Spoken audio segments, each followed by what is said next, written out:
নমস্কার বন্ধুরা, কেমন আছেন সকলে? আশা করি প্রত্যেকে খুব ভালো আছেন। তো সুচিস ডেলি ব্লগে আপনাদের সকলকে জানাই অনেক অনেক স্বাগত। তো আগের দিন দেখিয়েছিলাম যে ঠাকুর অর্থাৎ ধর্মরাজ ঠাকুরকে কিভাবে মাথায় নিয়ে গ্রাম ঘোরানো হয়।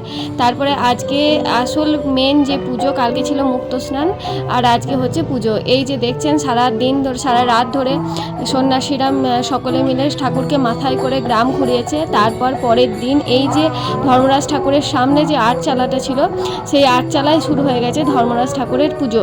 তো ইনি যে গান করছেন ধর্মমঙ্গল পাঠ করছেন। আর এই যে সন্ন্যাসীরা এখানে সবাই কথিত আছে যে এরা নাকি সন্ন্যাসীরা মারা যায়, তারপর ওদেরকে বিভিন্ন গানের মাধ্যমে তাদেরকে পুজো অর্চনা করে জাগ্রত করা হয়।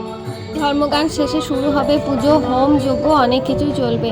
তো বিকেলের দিকে যেটা হবে, দেখুন আমাদের যে ভাড়ালি বলা হয় সেটাকে, এই ভাড়ালি নিয়ে সন্ন্যাসীরা মাথায় মাটির ঘটের মধ্যে গঙ্গা জল দুধ এইগুলো নিয়ে পুরো মন্দির চত্বরটাকে ঘুরবে। তারপরে বলি ঘটার মধ্যে ছবিটা তোলা সম্ভব হয় না বলে অনেকটা দূর থেকে এগুলো আমি ক্যাপচার করেছি। তো ওই একটু পরেই ভাড়ালি ঢুকবে। ওই যে কালকে যারা মাথায় করে ঠাকুর নিয়ে গেছিল তারাই আবার পুনরায় মাথায় করে ভাড়ালি নিয়ে এসে আমাদের পুজো এভাবে ভাড়ালি রেখে দেওয়া হবে মন্দির চত্বরে, তারপর পুজো সমাপ্ত হবে। তো ওই যে দূরে দেখতে পাচ্ছেন বাতাসে হরিলুট দেওয়া হচ্ছে আর ঢাকিরা সব ঢাক বাজিয়ে ভাড়াল নিয়ে ঢুকছে।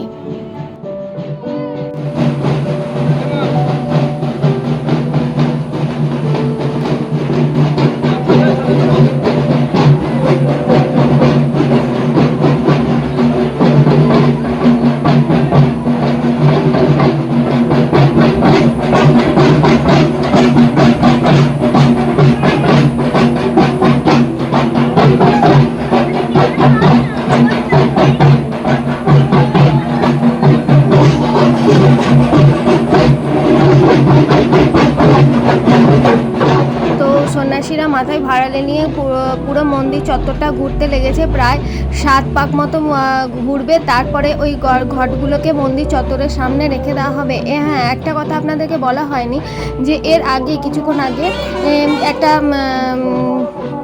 ছিল যেটা হচ্ছে বান ফোড়া। তো এই বান ফোড়ার কথা হয়তো অনেকেই শুনেছেন। এই সন্ন্যাসীদেরও কিন্তু বান ফোড়া হয়, কানের 2 পাশ দিয়ে ছুঁচে করে ফুটো করে তারপরে ওদেরকে বান ফোড়া হয়।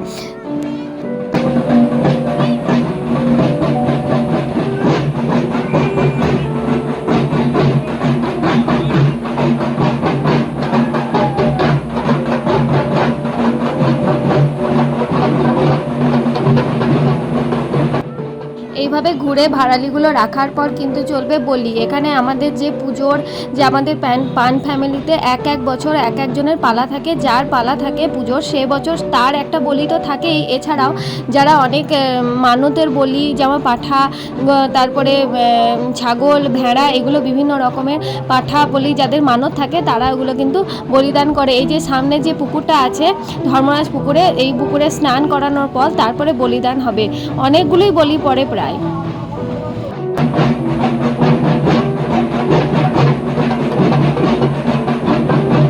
আমি বলির পিকচার ক্লিক করিনি কারণ আমার ভালো লাগেনি বলির পিকচারটা ক্লিক করে আপনাদের সামনে আনতে, তাই আমি বলির পিকচারটা ক্লিক করিনি। তো দূর থেকে দেখতে পাচ্ছেন আমাদের পুজো প্রায় শেষের দিকে।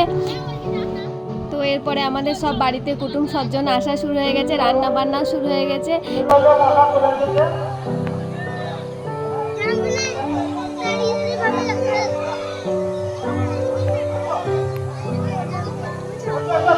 তো এভাবেই প্রতিবারের ন্যায় আমাদের এবছরে ধর্মরাজ পুজো সমাপ্ত হলো।